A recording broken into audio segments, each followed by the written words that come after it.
Bonjour les amis, j'espère que vous allez bien. On se retrouve aujourd'hui pour une nouvelle vidéo. Moi, c'est Noélie Panda.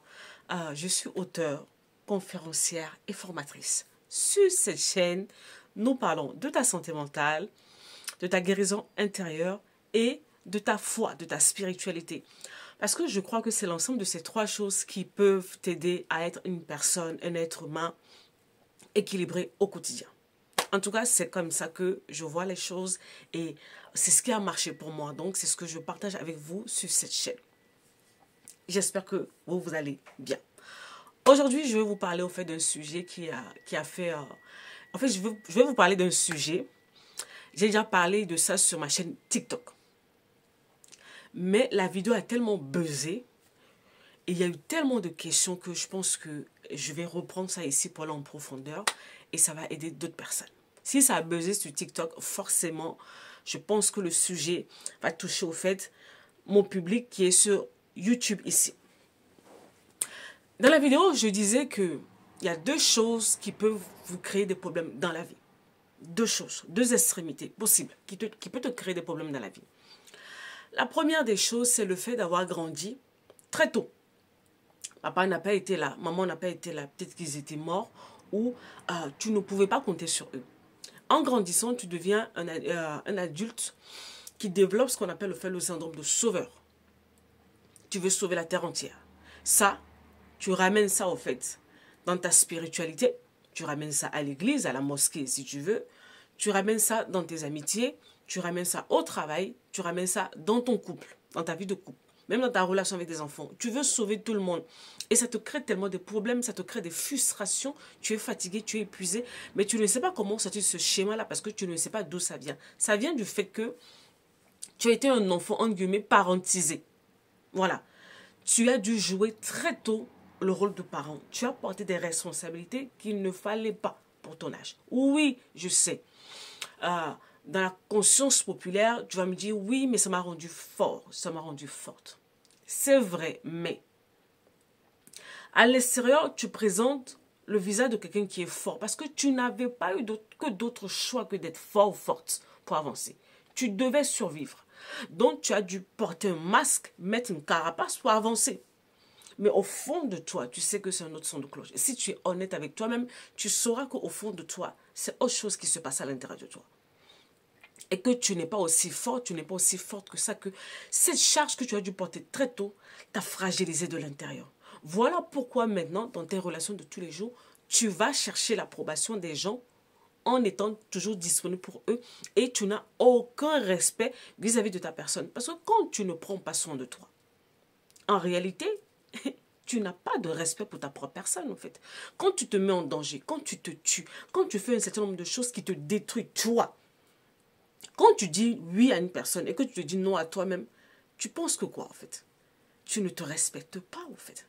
Alors que tu es la personne la plus importante de ta vie, mais tu ne te respectes pas.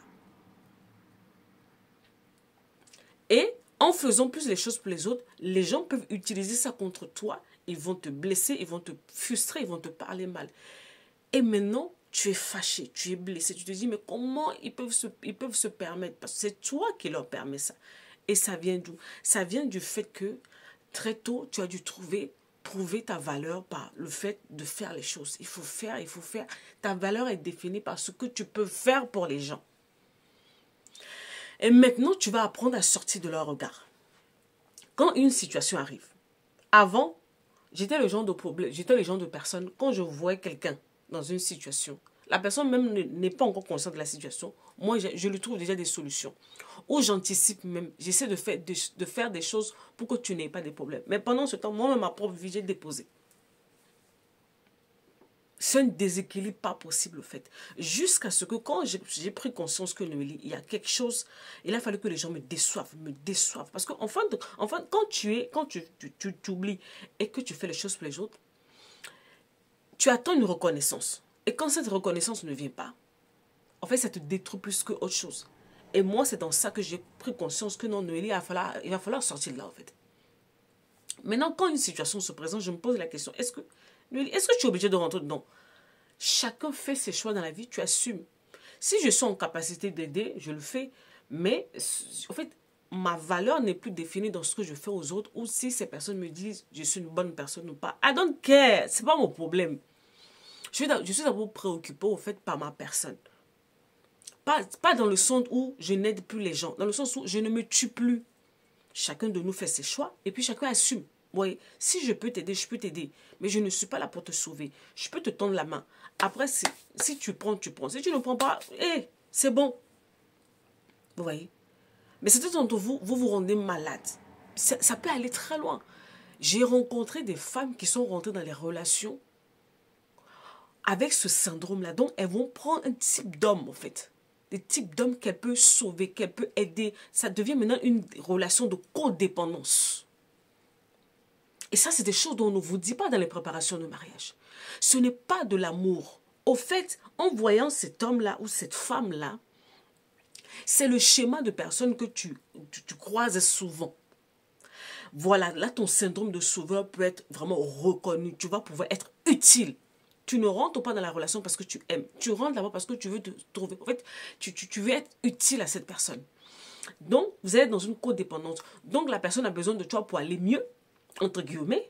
Et puis, toi, tu as besoin de ce que la personne te renvoie pour te sentir bien. Tu existes vis-à-vis de ça. Le jour où cette personne n'aura plus besoin de toi, tu es perdu. Est-ce que tu comprends? Tu vois là où je veux en venir. Et ça te crée des problèmes. Maintenant, tu vas apprendre à te définir. Dans cette saison, je vous ai dit, cherchez de l'enseignement. Allez vous faire former, lisez des livres. Apprendre à savoir qui tu es, ton identité. Tu ne te définis pas par rapport à ce que tu fais aux autres. En fait, tu es plus que ça. Il va falloir que tu t'asseyes avec ta propre personne. Tu te rappelles depuis la fin de l'année dernière où j'ai fait la série sur le retour à soi. Asseyez-vous avec vous-même, vous vivez. Si tu te reconnais dans ce que je dis là, assieds-toi avec toi-même. Assieds-toi avec ta propre vie. Ta vie a des choses à te dire et tu te dois de l'écouter.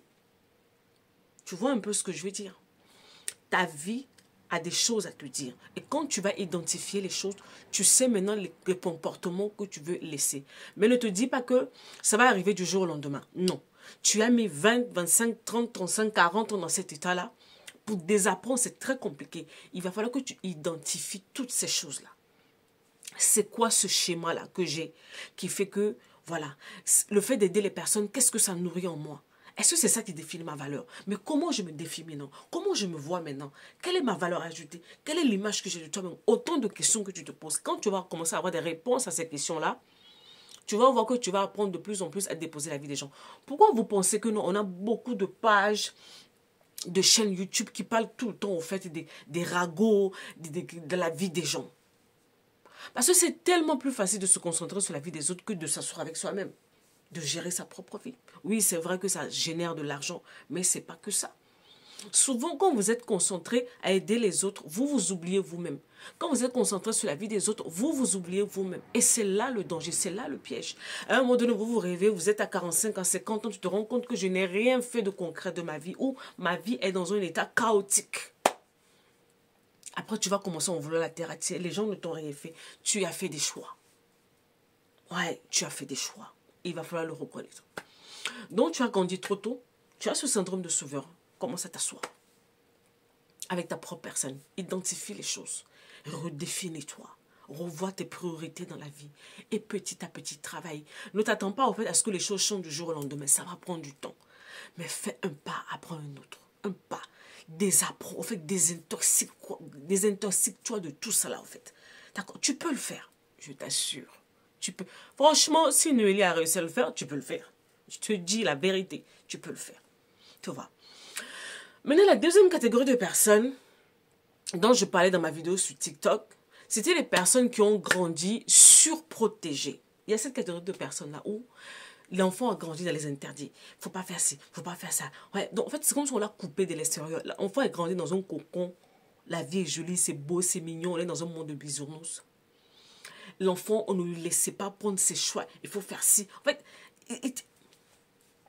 et maintenant, l'enfant grandit. La vraie vie commence. Maintenant, tu es dans la vie d'adulte.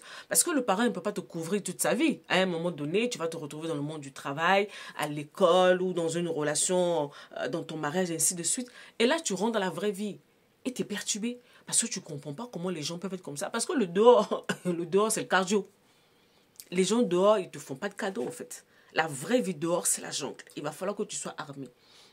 Mais surprotégé comme tu étais, tu n'as pas les armes nécessaires. Et c'est là où tu vas commencer. Les gens sont mauvais, tu es blessé. En fait, donc toi, en fait, ta blessure, ça va être comment ça s'appelle? C'est à corps vif. Parce que maintenant, tu es grand, tu es grande, tu es conscient. Et tu es, en fait, les gens on va te lacérer le cœur. Parce que tu n'as pas affronté, on ne t'a pas laissé affronter un certain nombre de choses avant. Et tu es perdu. Tout ce que tu dois faire, tu dois lui demander la vie extérieure. La vie extérieure. C'est comme il y a une dame qui me disait, Noélie, moi j'ai grandi toute seule. Je suis autonome dans mes choix, dans mes décisions, mais j'ai épousé un homme qui était surprotégé. Donc maintenant on est mariés. Toutes les choses qu'on doit faire à la maison, il prend le téléphone pour appeler sa maman pour demander l'avis à sa mère. Maman, qu'est-ce que je dois faire? Vous imaginez un chef de famille, tout ce que vous allez faire, il doit appeler sa mère pour demander. Est-ce que vous imaginez le truc? Mais ça, il y en a beaucoup dans les couples. Hein. C'est valable pour les hommes ou pour les femmes. Quand tu sais que tu as été surprotégé et que maintenant les choses te surprennent, c'est apprendre maintenant à te retrouver. À te retrouver. Tu vois. Qui je suis, qu'est-ce que j'aime, qu'est-ce que je n'aime pas. Apprendre à protéger son cœur, apprendre à mettre des limites aux gens, apprendre à te débrouiller seul. Apprendre à te débrouiller seul, te mettre dans la tête maintenant, je suis un adulte. Apprendre au fait à couper le cordon ombilical avec les parents pour faire tes propres choix. Oui, tu vas faire des erreurs, c'est inévitable. Comme un enfant qui grandit, tu vas faire des erreurs. Mais c'est en faisant des erreurs que tu vas te découvrir, que tu sauras, en fait. Voilà. Et c'est comme ça que tu vas sortir de cette dépendance-là, en fait. Et surtout comprendre que, en fait, les gens, entre guillemets, ne sont pas forcément contre toi, que c'est la vie qui est comme ça. Tu vas affronter la réalité. Tu vas pleurer. Oui, tu vas pleurer. Parce que le choc est rude. Mais, toutes ces choses que tu traverses, que tu vas traverser, cette décision que tu vas prendre, ainsi de suite, c'est ça qui va t'apprendre, au fait, à intégrer vraiment cette vie d'adulte dans laquelle tu es maintenant. Et à avancer. Au début, voilà, ça va être bancal, ça va être bizarre et tout, mais c'est comme ça. Tu es comme un enfant qui est en train de grandir, qui fait ses premiers pas.